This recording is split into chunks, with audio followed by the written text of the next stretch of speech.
Are you afraid that electric motorcycles are not giving real fun?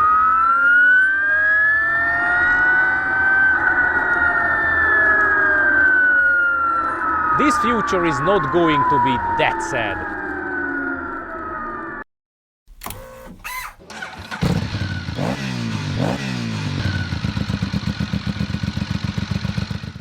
Of course, we are not speaking about the future at all, because this motorbike we would like to show you today in our review is an absolutely present vehicle which you can buy in 2019 very easily. The brand, the company is called Energica. It's founded and located in Italy, and they are producing only electric motorbikes. And when they started a few years ago, the basic idea was to make Energic superbike, so electric powered superbike. So that's why they are called Energica. For example, they are producing the sport vehicles of the electric MotoGP, the Moto E category. All the vehicles are coming from this small Italian factory, and one of their street legal motorbikes, and honestly we have to say that this is the weakest and let's say step into Energica's world, is the Eva.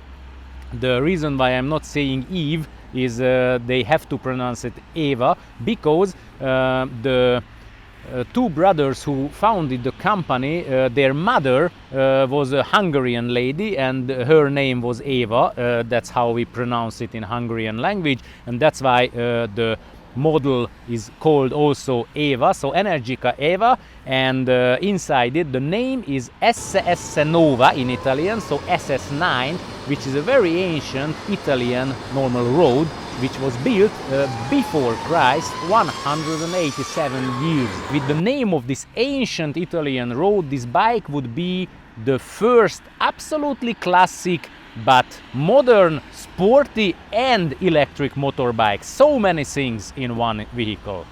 Let's speak a few words about the electric power which is moving this motorbike with that dynamism what you could see in the beginning of the review.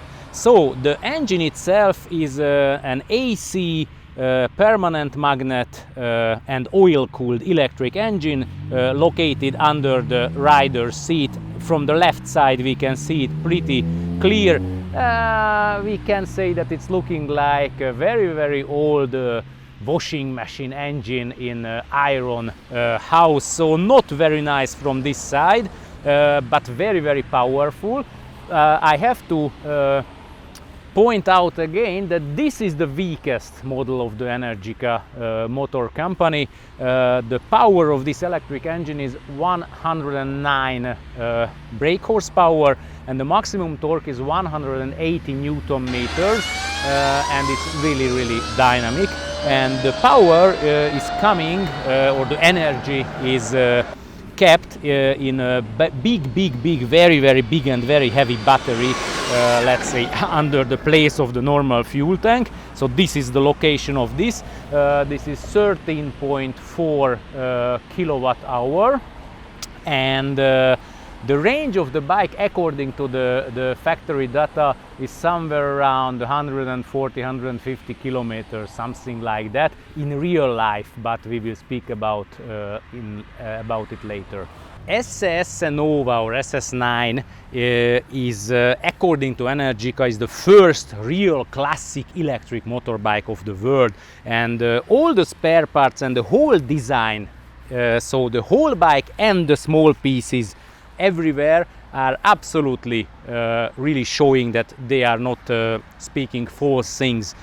Check out anything, the whole silhouette of the clear naked bike, the round first lamp with these small lines on the house of it, the colors, as everything is put together, the Brembo front brake lever, or just check out the rear swing arm, a really masterpiece made from aluminium. Or if once we are here, let's check out only the cover of this rear brake part.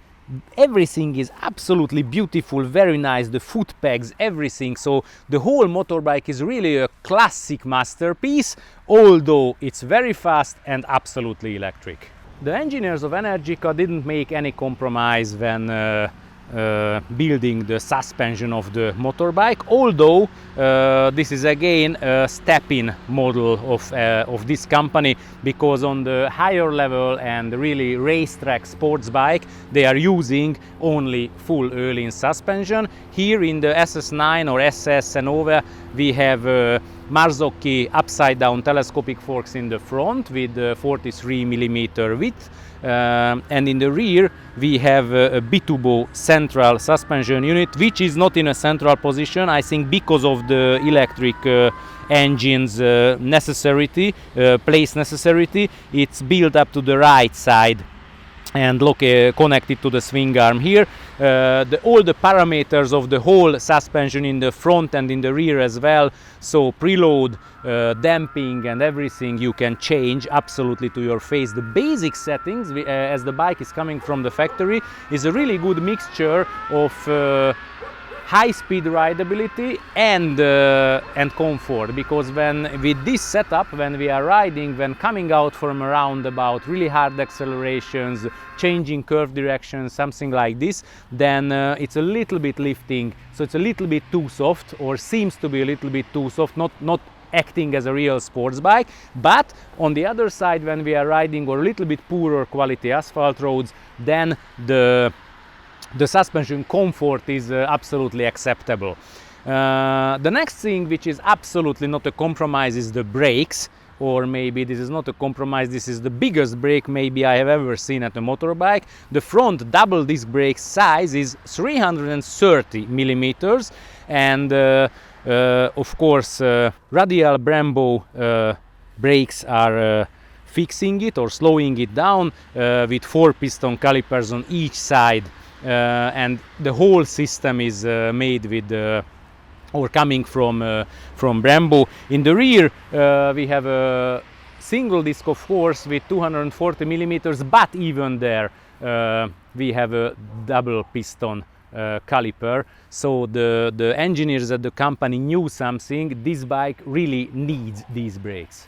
Let's speak a few words about the dashboard, which is a very colorful, with these many lights on the top are showing how the power is coming out from the battery. We will see it while riding with the bike. This is a 4.3-inch 16 million color TFT display. When it is sunshine, the background is white. As the sun went already down, this is black now. It has 3 main pictures. This is the basic one.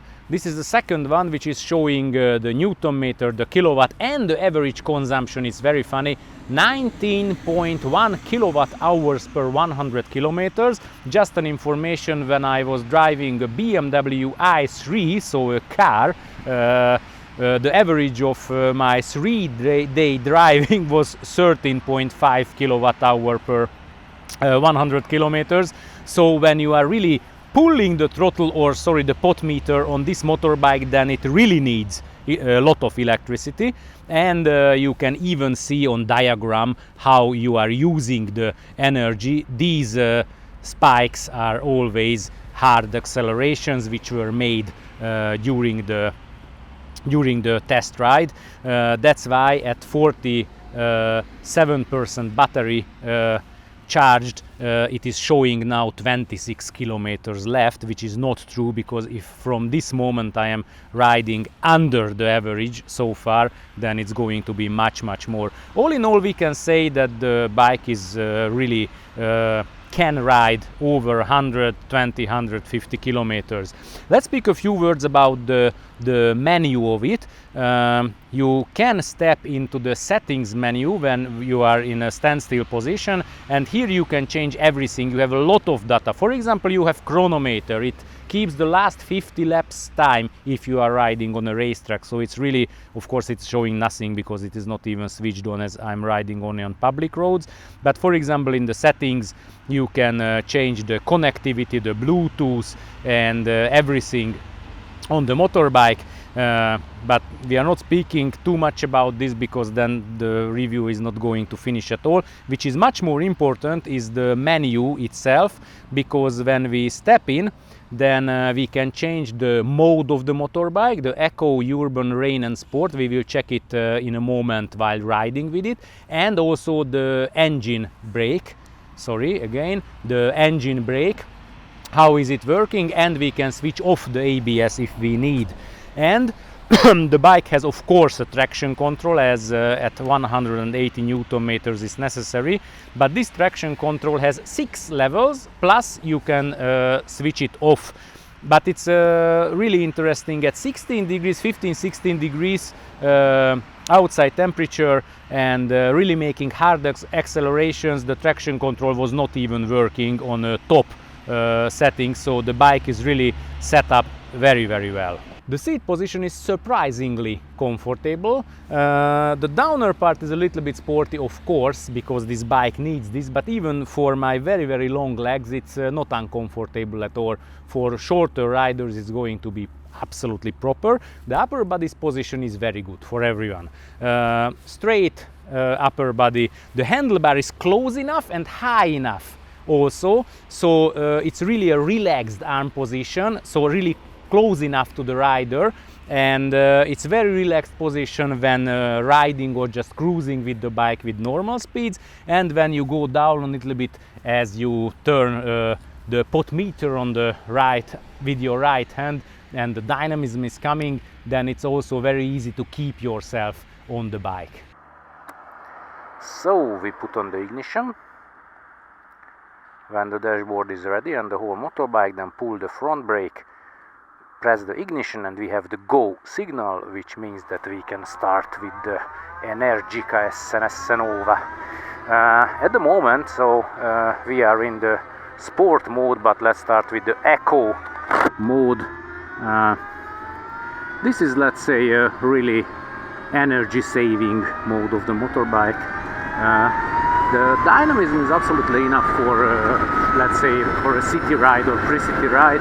The top speed is somewhere around a little bit over 90 kilometers per hour, and the engine is not using too much energy, as you can see there on the top of the dashboard. But the engine brake is very useful and very hard, but we will speak about it later. First of all, let's change from Eco to the urban mode. There you can see the little motorbike signal, which shows that this is for the everyday typical use. Here the dynamism, as the lights here are showing, is much harder, and the whole bike is really riding much faster and much more dynamic than in the Eco mode. This is already a really enjoyable mode of the Energica Eva EsseEsse, because the acceleration, for example, coming out from a roundabout is something like this. So it's really enough for enjoyable riding, but the real fun is coming when you are changing to sport mode. And there you can see the little racetrack sign, and then when you pull the throttle, all the 180 Newton meters are coming, and for example from a curve you can accelerate out just like this, although we are going uphill, but the dynamism of the bike is really absolutely amazing. Although the engine brake is really, we can say, unbelievable with the thinking of a normal gasoline engine powered motorbike, but so related to that it's much harder. But when you are riding this high speed, then you really need the first 330mm Brembos. And now let's speak a few words about the engine brake itself. When you go to the menu, you can change to set up that you do not have engine brake at all. In this case, when you accelerate and close the throttle, the bike is just rolling. The second step is the low engine brake, which means that you are accelerating, closing the throttle, and you have some engine brake. This is something like an inline 4-cylinder engine or something like that. The third step is the medium, which is already harder. We can say this is something like a V2. Harder, but not really extreme. But when you go to high, then the engine brake is so hard that you really have to keep your body with your legs on the fuel tank, not the fuel tank, what do I speak, not the fuel tank, this is only the plastic color of the bike, but anyhow, you really have to keep yourself with this engine brake, and it's really funny because when you are riding more or less dynamic but not in a race track style on a public road, then for example before the curves this maximum engine brake is absolutely enough because it's really reducing the speed pretty hard. For example, when you are arriving to a roundabout with not extreme high speeds and you close the throttle in time, for example, now I do not use the normal brakes at all, and I did it too early because I could nearly absolutely stop. So without using the brake I can absolutely stop before the roundabout this much. The seat height is 81 centimeters, which means that for many riders is going to be a good height. Shorter guys and taller guys as well. And the cover of the seat is also a very high quality thing. Good material, nice screwings, everything. So it's really high quality thing. Just the same as the whole motorbike. And if once we speak about the seat, then let's open it, because this is a very important part of the motorbike. Here can you refuel it or fill up the battery, and this is an important part because this is a quick charger, which is a, let's say, relatively unique thing in the world of the electric motorbikes. You cannot refuel it only at home from 220 volts normal socket, but you can go to any quick charger inside the city, and then within 20 minutes you can go from a very empty battery to an 80% full battery, and then you can take another 80, 100, 120 kilometers depending on how your right hand is acting. But anyhow, in a time of a normal coffee break, you can fill up the Energica EsseEsse9 to a level that you can go on with your journey. Energica was not making a joke when producing a classic style, naked but touring electric motorbike. That's what they are giving to the EsseEsse9 or EsseEsse9 soft side case. This is a normal part of the motorbike, so you don't have to pay it an extra money. You can close it, so it's not stealable very easily, and you can even close it with a little closer here. This is coming from Givi and can open with the normal zipzar, but it's absolutely high quality thing again, waterproof. Not too big, but enough for a very short tour, keeping your clothes and everything. And if this is not big enough, then you have a labyrinth zip on it, and you can make it a little bit bigger. So if you open this zip, then it's going wider. You can fix these two strips that they are keeping the power or the weight which is inside, and then with this luggage you can go for, let's say in this case, for longer rides. But when you are making it a smaller version, then it's not so very wide, so not too much wider than the front, the indicator, and narrower than the handlebar itself. So all in all, it's very easy to ride inside the city with them as well. If once we started to speak about the touring abilities of the motorbike, then let's speak a few words about the wind protection as well. The EsseEsse9 has a very little windscreen in the front, but it's very useful. Not big, not complicated form, nothing special, but it really pushes away all the wind from the upper body and even my helmet, and it's not noisy at all. I rode the bike up to 180 kilometers per hour and it had no disturbing turbulences at all. And if speaking about touring, then let's speak a few words about the switchers on the handlebar. We have heated grips. With this button you can switch it on.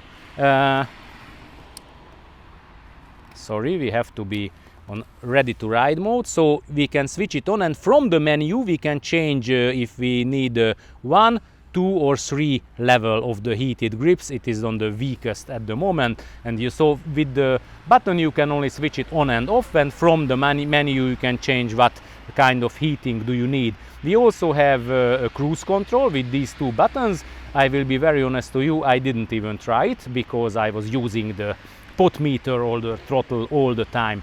And just a few things how cleverly the whole bike is built up. This red button, you can switch off the motorbike, switch on the motorbike. If you pull the front brake and push it, then it steps to ready to ride mode, and now it starts to go to the front. And if you push it again long, then it writes out that you can ride reverse. It shows on the dashboard that look behind, and if you just normally pull the throttle, then the bike starts backways with a maximum speed of 2.8 km/h. So as it is a really heavy motorbike, it's a very useful thing. And just let me show you one more very clever thing which I really like: the indicator level. Signing to the left, to the right, signing to the left. Switch it off, this is typical, but if you push it long, then all the 4 indicators starts to work if you are in a trouble or anything else. So it again saving one more button related to all the other companies on the world. Very clever and useful. There is one more disturbing thing in the Energica EsseEsse9, the weight of it. When you lift it up from the side stand, you can immediately feel that this is a heavy motorbike. Very interesting, the company is not giving the weight data, but I think an English newspaper or colleagues checked the weight of it, and they found it to 263 kilograms, so really heavy. When you have to push it or keep it in balance, it's really a heavy motorbike, but you can feel it only in standstill position. Of course, this huge weight is related to the battery for sure. All the other things, because for example this plastic cover, it's really easy to feel when hitting it that it's very soft. Everything is light on the bike except of the battery, that's very heavy. But anyhow, we cannot do anything in the beginning of the 21st century. This is the technical side of an electric motorbike. So this is heavy, but this is disturbing only when you are pushing the bike or keeping it in balance. When you start to ride with it, it's not disturbing you at all. If you like this review about this very powerful electric motorbike, then push a thumb up for it, please. You can donate our work under the review. You can find the link in the description, and if you do it, then we send all of our films to you before their publicity. If you haven't done it yet, please subscribe for our channel and watch our previous films and reviews as well. Thanks a lot for your kind attention.